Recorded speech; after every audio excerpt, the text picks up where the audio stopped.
na daje tey ji ak président Bassirou Diomaye Diakhar Faye moom mu ñëw siyaar si ko nuyu si ko itam am tànk yoo xam ne itam tànk yiw yu mu fa doxee woon la mu nekk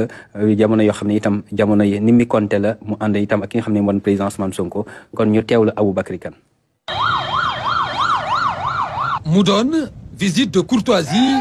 bu président bi ñu fal ci élection yi ñu génn di Bassirou Diomaye Diakhar Faye amal fii ci makkaanu njiitu réew mi mu ñëw nemmeeku si président Macky Sall.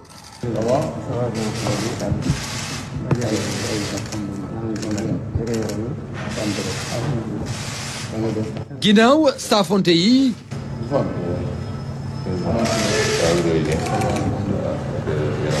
ñaari njiit yi waxtaane lu yàgg lu ñeel dossier yu mag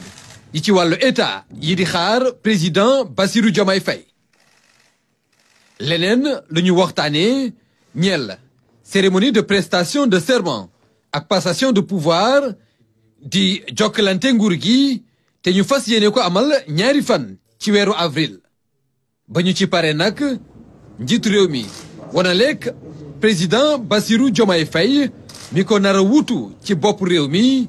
makkaan gi di palais ak cabinet du chef de l'État